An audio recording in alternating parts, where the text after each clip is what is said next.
LinkedIn is a less fun social media in my experience. I'm having less fun using it, but you are talking with more interesting people, more people with more buying power. Like it's crazy how we built Taplio as the LinkedIn version of Tweet Hunter. It was born like almost a year later, and even given these facts, it's right now it's making 2.5 times more revenue than Tweet Hunter. That was Tibo, and this is Social 3.0, the podcast dedicated to helping B2Bs drive growth through content and community. In this episode, I sit down with Tibo, who is the founder of multiple businesses, most significantly Taplio and Tweet Hunter, which are two businesses he's created to solve his own problem of trying to drive growth on social. There's so much we can learn from Tibo in this episode, whether you're a founder, whether you're a marketer, whether you're a member of a leadership team, it doesn't matter. There's some fundamentals we can all learn here. And his philosophy for growing businesses and how you can drive organic growth is something that I absolutely adore, and I'm sure you'll love it too. And the thing that really stuck with me throughout the course of this episode is how he prioritizes user empathy. He truly cares about user experiences, walking a mile in the user's shoes, and truly understanding that pain. That helps us build better products, create better marketing experiences, because it creates that degree of trust and empathy that we truly get the user and customer's problem. I really hope you enjoyed this episode, because I certainly did. Well, thank you so much for taking a bit of time to join me on this podcast, Tibo. As I said before we hit record, I've been an admirer of your work for a little while. So I won't wax lyrical too much about everything you've done, because I'd love for you to give me a sense of your journey. But just for the context of this episode, I first came to understand your work through using Taplio, I think maybe 18 months or so ago. And the first thing that struck me when I started using Taplio was like, whoever's built this gets it. You know, as someone that's built social media tools before, I was like, you can really tell when someone truly understands their craft when you start using a product, someone that truly understands the use case, customer problem, etc. So immediately I kind of reached out to you, which then got me looking at your newsletter and such. And the amount of value that you provide through your newsletter, is it a weekly thing or a monthly? I'm not sure of the cadence. It's a weekly. Yeah. Okay, nice.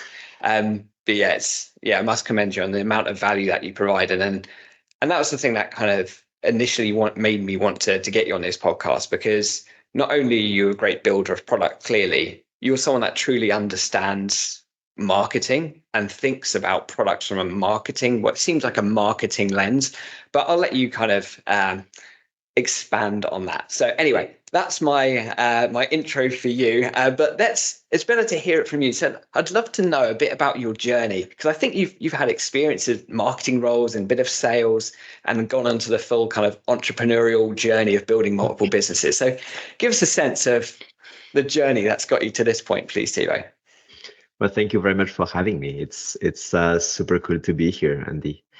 So I'm mostly a builder and a programmer, and I think I've gone through a lot of failures. Like my first 2 startups, which were VC founded, big team, totally crashed. Like neither one of us really actually got revenue, and I think it totally changed when I went from just trying to jump on a new opportunity to actually build something for me.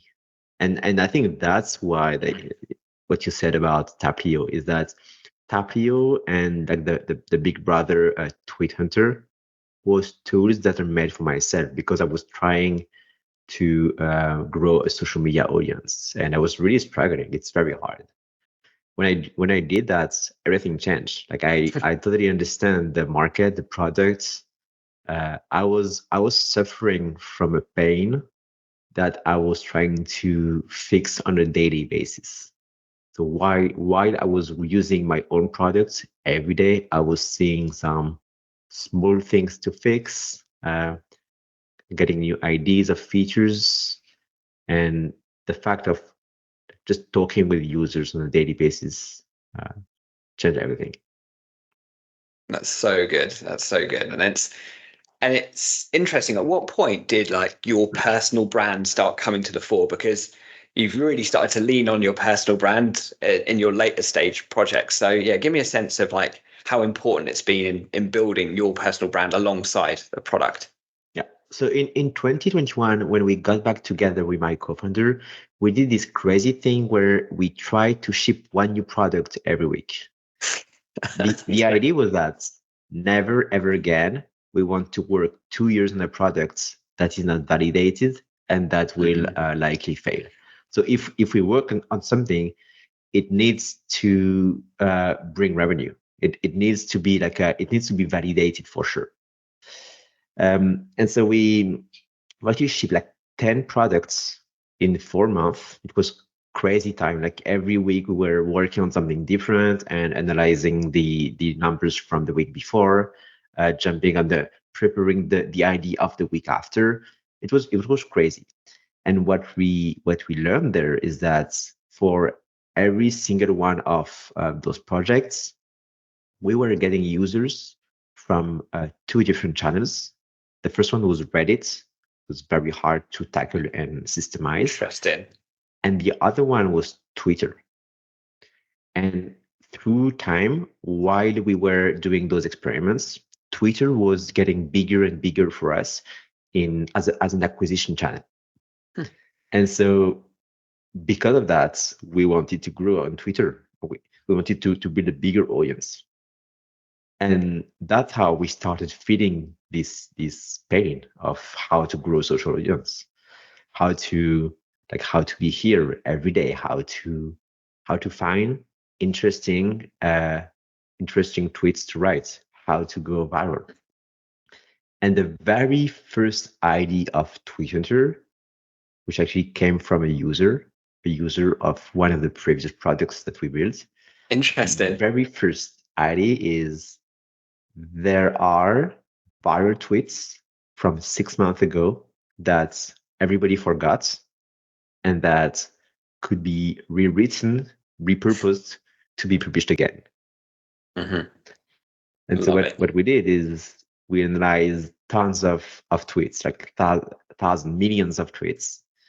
We do the same for your accounts. And we try to find tweets that match what you usually write about, which are old enough to be basically posted again. And it worked. Super like smart. I was like getting every day on this wall of tweets to inspire me, and it was working. Like just looking at this wall, you make connection between them, you see an idea that you relate to, and you just write, and you write like 10 times faster like that. It's an ID machine, basically. Ideation Love machine. it. Yes, very cool. And it's something that so many people struggle with, not just on Twitter, but across all social platforms, is the relentless need to come up with ideas all the time. So smart. And it's also great to hear that this comes from a user too, because you're so entrenched in like user sentiment, so entrenched in evaluating people's feedback on your, MVPs that you've shipped over that 4-month period. And it's just amazing the impact it has. I mean, it sounds very simple, but a lot of businesses don't do it. The impact it has when you spend time obsessing over what people are saying, customer feedback, etc., because that's where the gold is, right? Yeah, totally. The crazy thing that we did is I think until like 80K monthly revenue, the support button on Twitter was redirecting users to my Twitter DMs. So I got like this constant flow of people telling me about issues, about feedback, about feature requests was redirecting to me. And I love that. I think it's a great way to understand users. I 100% agree. And it's funny, we were talking about us both before we went on camera. We were talking about us both being like, a couple of time parents, and you're about to have a second child, etc. And I remember from the days of building Content Cow, feeding my youngest child, but still on intercom, like scrolling through, answering questions from like the day-to-day users that are trying to get feedback or sharing their experiences or frustrating with the product. Because customer service is not a separate function that lives over there. It's all part of product building. And it's such a refreshing way to look at it. It's not like I see some founders do and some businesses do, like build it, they'll come. You obsess over the user value, obsess over customer feedback, etc. So it's just super refreshing to hear. Like, I'm curious though, I'm going to go slightly off tangent here, but I'm really interested. Related to Twitter and how you built your audience on Twitter, how have you seen that change and evolve over the last couple of years? That's a good question. The thing is, even in the last few weeks, I've I'm experiencing so much changes in the algorithm. Like for me, it appears that they are relentlessly experimenting with the algorithm, like nonstop, which was definitely not the case 3 years ago, like before the Elon Musk take over. But right now, it seems like they are back on shipping, like they are shipping like crazy, which for a platform like Twitter, which is built on top of Twitter or X, it's getting very hard. Like it was getting very hard to keeping up with the API changes. Just yesterday, I've read that they're gonna hide who likes tweets. So you will not be able anymore to access who has liked a tweet, which was one of very interesting feature of Twitter. Twitter and Taplio, they do this together. Like they can extract a list of people who like or commented a post or tweet, which may be people that are interested in of your services and people that you may want to retarget in some way. Twitter will not be able to do that anymore. So yeah, so frustrating. And I know obviously you've exited both of those businesses, but yeah, building in the social spaces, yeah, has a lot of challenges, doesn't it? Yeah, it's crazy. And like Man. everyone, maybe that's because of Twitter, but there is like a trendification of social media because of tools like Twitter. It seems like some trends are way faster observed by external users, and it seems like everyone's jumping on those trends. I don't know if that's good or not, but it's happening. Super interesting. So then, curious then, as we're talking about social networks, like what your point of view on LinkedIn is, because clearly you would have seen a similar opportunity which made you build Taplio alongside Tweet Hunter. But yeah, curious to get your take on LinkedIn too. LinkedIn is a less fun social media in my experience. I'm having less fun using it, but you are talking with more interesting people, more people with more buying power. Like it's crazy how we built Tapio as the LinkedIn version of Twitter. It was born like almost a year later, and even given these facts, it's right now it's making 2.5 times more revenue than Twitter. So it grew like crazy, much higher than I think Twitter will ever be. And that's for multiple reasons. Like for sure, everything that Elon Musk did on Twitter was definitely affected Twitter.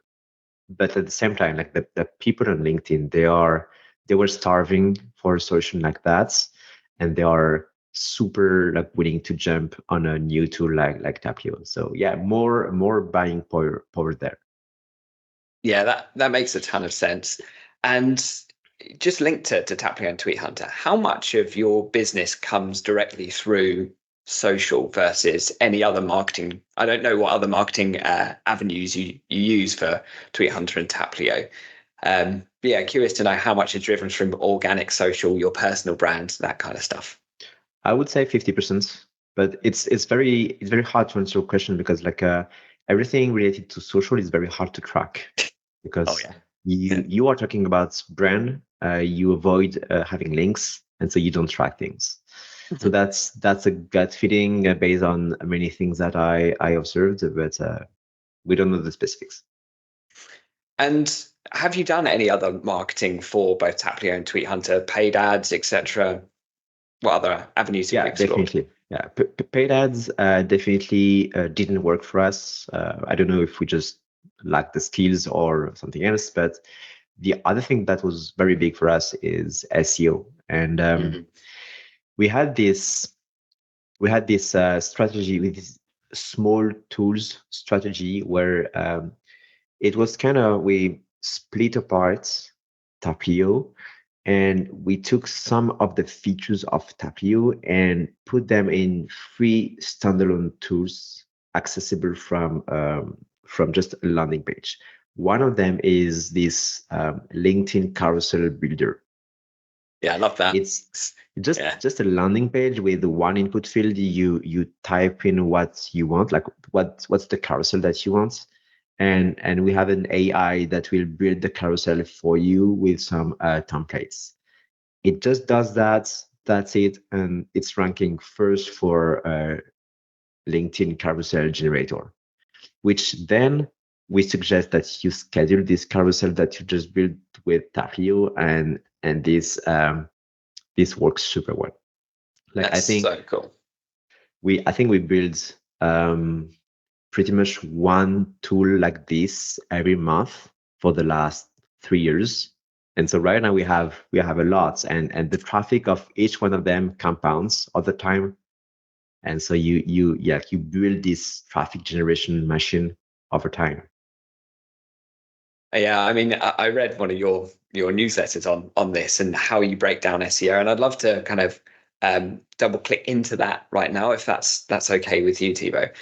Um, Firstly, I'm curious to know, like, how do you make a decision as to what feature you want to surface in SEO? I guess keyword research, or would you ever be building features just based on search volume? Curious, like the way you'd approach it. The it's it's very funny to answer your question because I think the best ever performing tool that we built was just an idea that I had on the morning that I built during the day without talking about it to anyone because I found that it was fun to build, and I shipped it by the end of the day. Talk talk about this thing with a friend. He leaked the idea without talking with me in a Telegram group, and the few people there found it so funny that they shared about that on Twitter, and the thing went crazy viral. And it was the biggest viral moments for Twitter that we have ever lived. So What was the tool? You've got to share it that. was it was a tool to generate tweets like anyone else. Like you grab a Twitter handle like mine, and the tool will generate tweets that I could have written. I got you. Interesting. Yeah, yeah, And I so like it.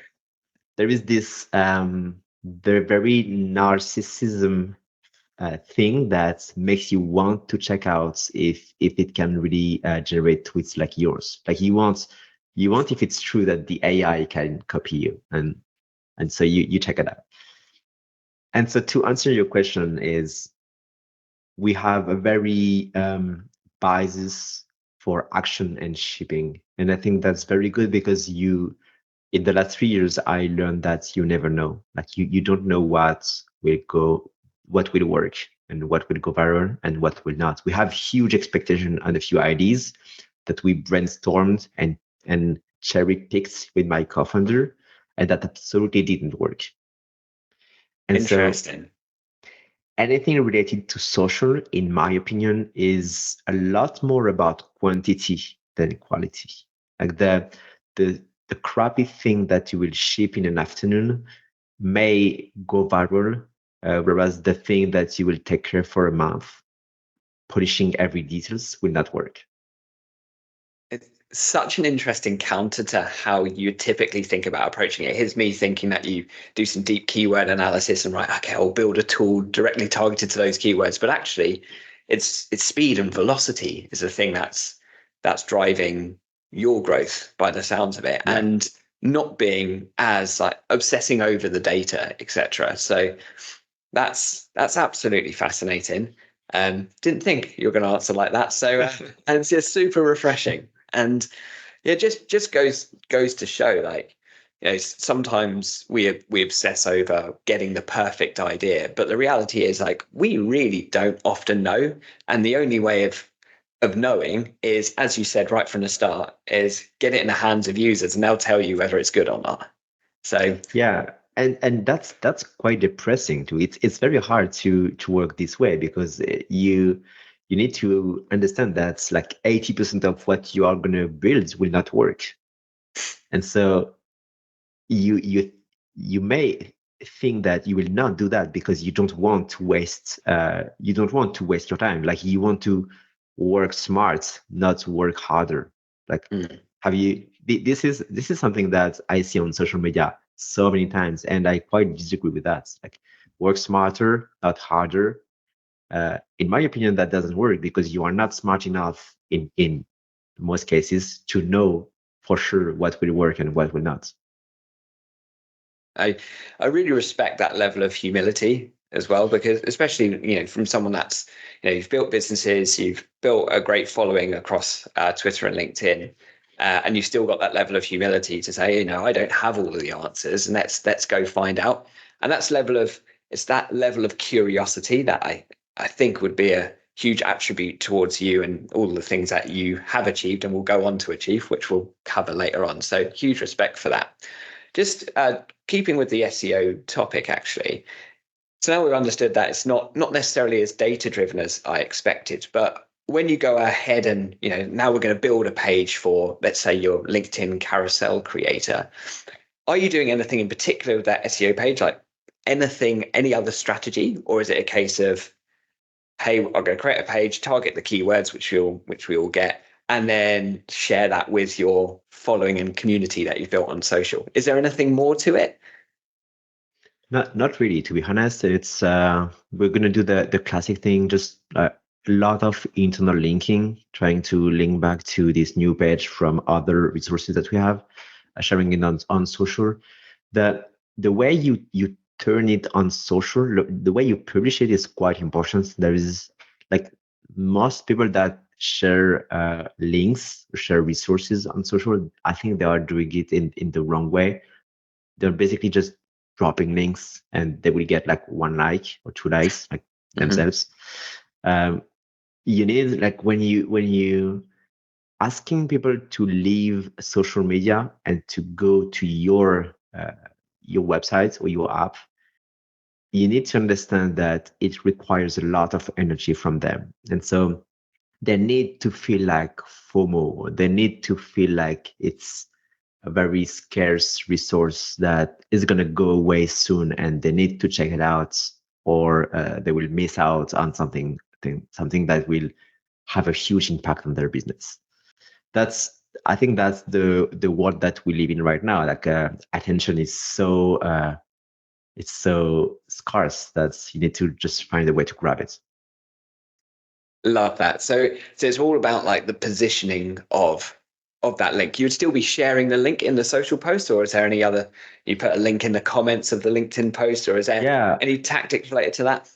I would do some of these tactics, like on Twitter, share the link on the second tweet. On LinkedIn, share the link as comments, or say something like, reply to this post and I will share the link with you on DMs, and I will only do it for the first like 100 people, and then I will stop. Things like that may work out.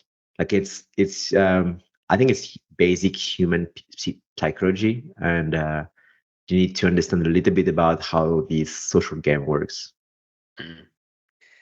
Yeah, I mean it's a huge amount of it is psychologically based, and I see a lot of those on LinkedIn where comment to get this resource, And I think that compounds the FOMO because everyone else is commenting, whether you wanted it or not, but everyone's going to get on that comment train to try and get that resource. I know obviously the social platforms are trying to clamp down a little bit on that kind of like slightly engineered engagement, but you still see it working right now. So yeah, some really good tactical suggestions. I'm going to go back slightly because there was something that you mentioned that I really want to go deeper on, which is, initially your traction came from both Reddit and Twitter. We've spoken about Twitter, but curious about Reddit and whether that still features for you. Because I'll be honest, I read Reddit, I respond to community stuff on Reddit, but never quite got it working as a channel. So curious on your take. It's so hard because like I think I've never shared about that with anyone publicly, but I've built I built a tool for Reddit, like to try Okay. to leverage it, and it didn't work. Like Didn't work it didn't work functionally or technically, or didn't work as in it didn't get traction? I think both. Like it was doing what it was supposed to do, but that was not making the user successful enough, and so I think it didn't get the traction that I was hoping. And I think that's because Reddit is a very hard platform to tackle and to systemize. Like it's very hard to find the recipe that will make you successful there over and over. What worked for us is going there with a lot of humility, saying something like, "Hey, that's my first project. I built this to do that," in a very factual way, not trying to clickbait, which is very hard to like clickbait without clickbaiting it. Yeah, I know what you mean. Yeah. With nice visual, like what worked for us is like 10-second GIFs showing a core feature of a product, and just doing that without dropping a link and having like a friend or separate account dropping the link for yourself as a comment was like showing that you are not trying to actively sell, but still you would appreciate if people check it out. Yeah. And doing that could like in at the time, like 3 years ago, it was getting us like 200 or 300 people checking in a new resource. Super interesting. And I think you really articulately describe like I always call it like a delicacy of touch related to social media. And it's very hard to put into words like what that actually means. I think you've given a really good example of what that delicacy looks like, and how just a strong level of empathy, because people aren't on a platform to be sold to, they're there just to get a whole load of value and speak to friends, etc. So how you might insert yourself in that conversation needs to be very well judged. And I like your approach. And Reddit's something that still fascinates me because it's obviously given its latest IPO growth numbers, etc. And it's fueling a lot of product discovery at the moment. But I've never really managed to capitalize on it. So yeah, very interesting. Does it still factor for you as part of your later projects? I don't know. Like it's a good question. Like I have this in my mind. I have to admit I still don't know how to properly tackle it. Um, I think the flow that works best for me is typing on Google something like Reddit. Reddit, what is the best social media tool? And ask and see people that are asking this question on Reddit and trying to post reply there. Uh, Try making it get a few upvotes to having your reply as a top answer. And that's, I think, is the best workflow because you have this top answer there that will mention your product, and that is something that could perform on Google too. Like people will be able to find this post on Google. I would do that for every product. Yeah, I love that. And again, that speaks to your point that you started with. It's like, drenching yourself in user research and feedback and, getting yourself right in the mix of where people are talking about products like this. And it's such a great way, like you did with Twitter in the early days of Tweet Hunter, of really understanding where the user pain points and the gaps are, etc. And that's where there's a huge amount of value in Reddit. And I think it just needs a different approach, right? It's not a publishing platform in a traditional sense. You're not just broadcasting there. It's being in the communities on Reddit. But let's circle more around communities, because I want to start talking about some of your later projects as well, as some of the approaches that you've had to marketing, and I kind of see a pattern emerging from some of the things that you're creating, right? So we've spoken about your personal brand and what you've built on Twitter and LinkedIn, how you solved your own pain through the tools that you've built, and clearly have solved lots of other people's pain too. And then how you kind of evolve that into SEO as well. So another organic channel to help you grow specific feature areas of the product and allow you to acquire more users. And in the kind of community that you've created in your newsletter, etc., you've done a great job at like getting a lot of people who believe what you believe and trust you. And it's that level of trust that you've acquired through the value that you constantly provide through like lots of educational content, sharing so openly. I've seen it with one of your later projects, Type Frames, right? And you see the impact of everything that you've built, the foundations you've laid around personal brand, community, education that you provide, that you can get things off the ground quite quickly. So firstly, is my assumption of like your model fair? And please feel free to like, chime in if I've missed anything, or missed any of the magic here, Tibo. Yeah, I think that's pretty right. I'm also a strong believer that I'm a strong believer of the creator economy. Like I think we're living a time right now where a lot of people want to quit the job to be their own boss. Mm-hmm. And we are going to see an explosion of solopreneurs business. And my kind of thesis is I want to be there to provide tools for those people to help them grow their businesses. I think we're going to see like 10 times more companies in 2 years than we have right now. And I want to build a full suite of tools that will help them. And so I've done that with Twitter, trying to help people grow an audience to sell on Twitter, then LinkedIn. Then the idea with Typeframe is I want to be there too, to help people build short form videos.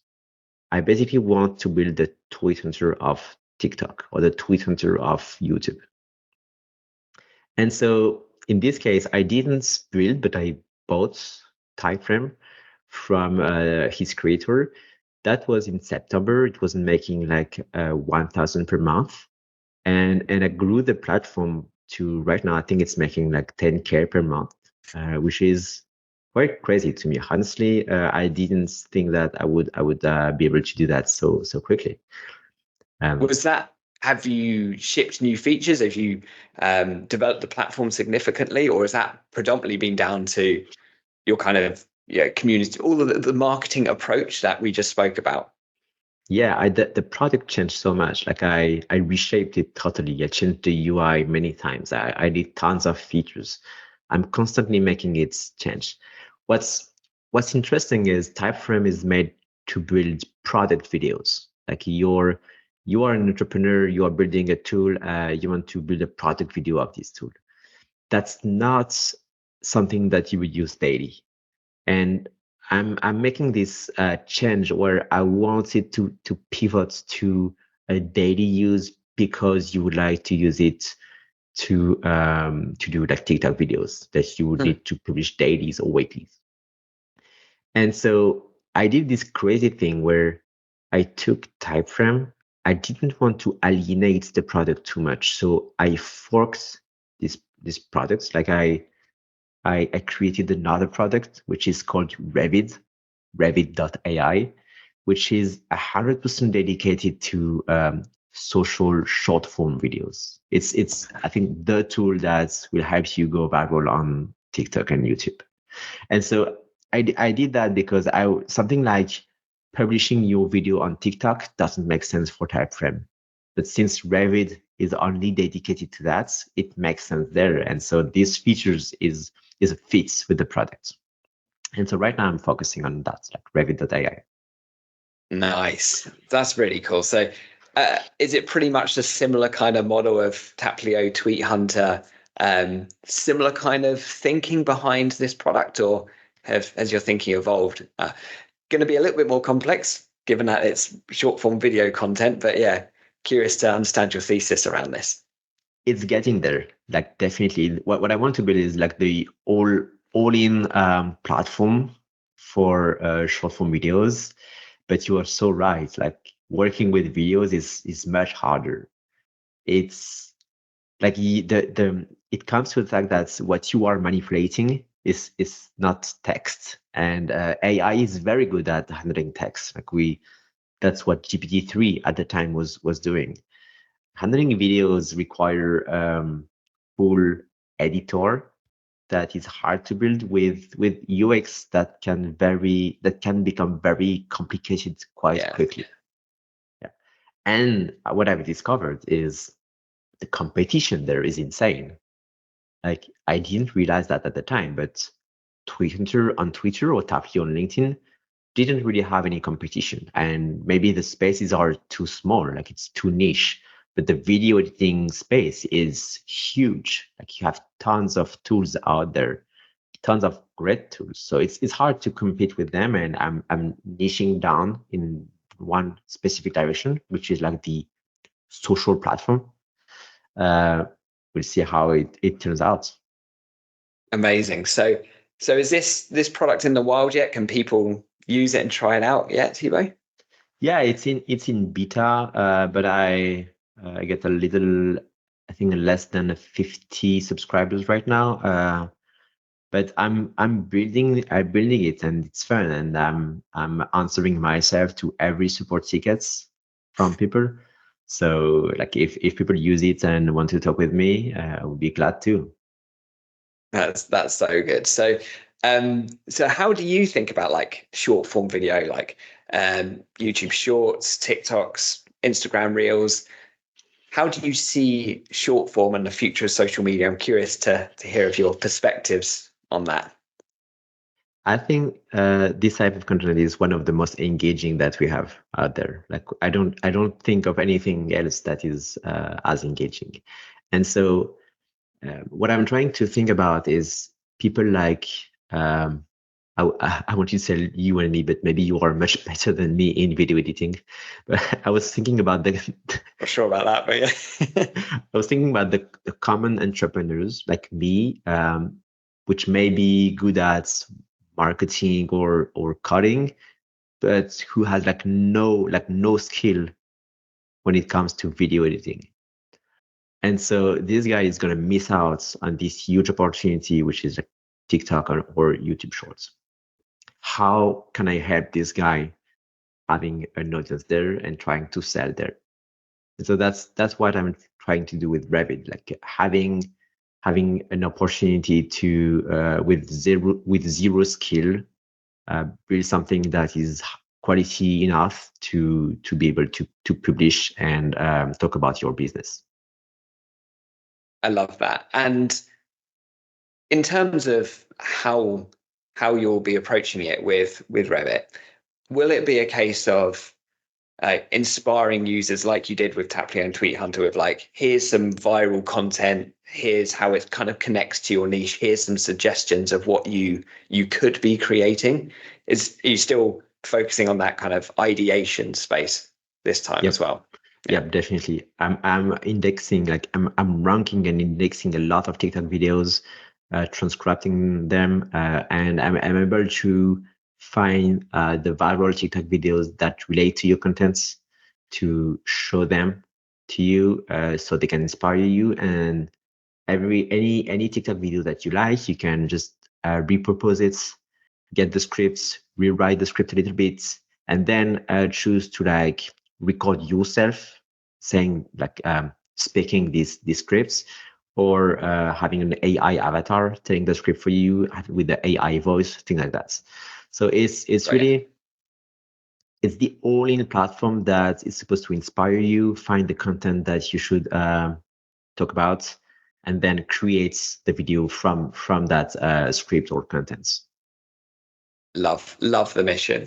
We started this conversation talking about how hard it is to come up with ideas on social, but like that's hard enough when you're writing text, and even harder when you're trying to create a video script and trying to know what to do, because there's so many more variables, as you say.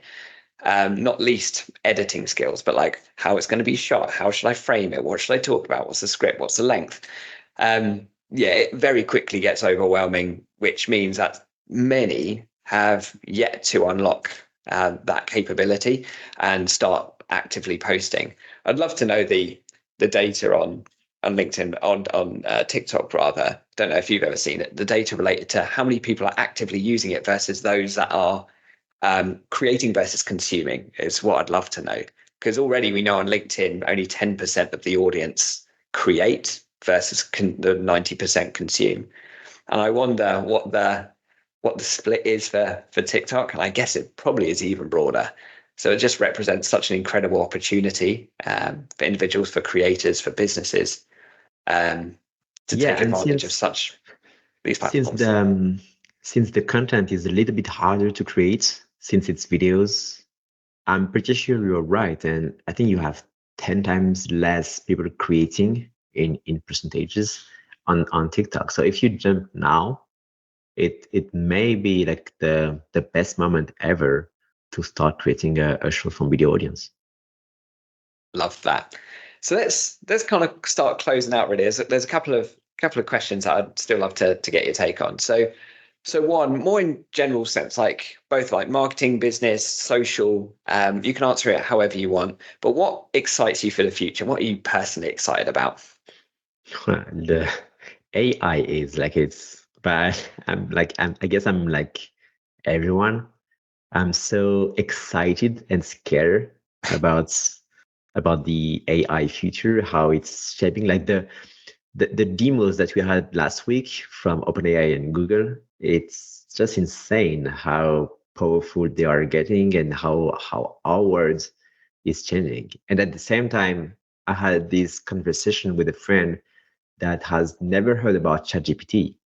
So it seems like we are living in two worlds. Like you have people jumping on those AI thing, and tons of people that are just seeing it from like this outsider space, not understanding, and so I have no idea how it's going to be in 5 years.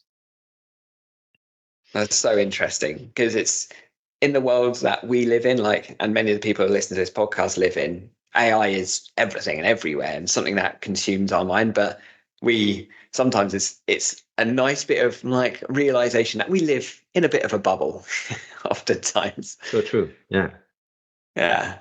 So let's close out. I'd love to know a bit about like who inspires you, who do you look to for inspiration, and another way of thinking about this question might be, who else would you recommend others who listen to this podcast follow, in addition to you and learning all about everything that you do?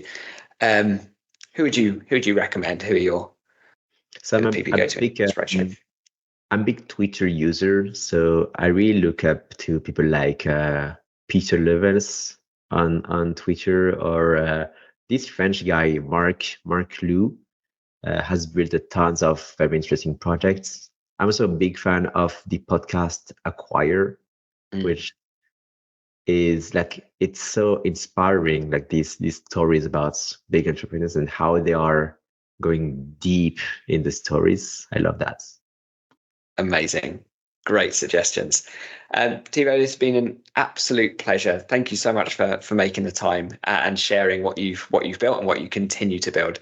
I'll continue watching your journey, and I'm sure everyone who's listened to this will definitely be watching along too. So thank you for sharing all of this knowledge and wisdom, and thank you for continuing to share all of this educational and really valuable content with everyone. So we really appreciate it. Thank you. Thank you very much, Andy. Thank you for having me. It was you're very you ask questions in a very great way. So I love that. I appreciate that, man. Thank you. Catch you soon. Thank you so much for watching or listening, and we'll be back next time with some more B2B leaders sharing more of their expertise around how they build brands and how they drive growth through content and community. Be sure to click like and subscribe to help this podcast grow, and I'll see you soon. Bye-bye.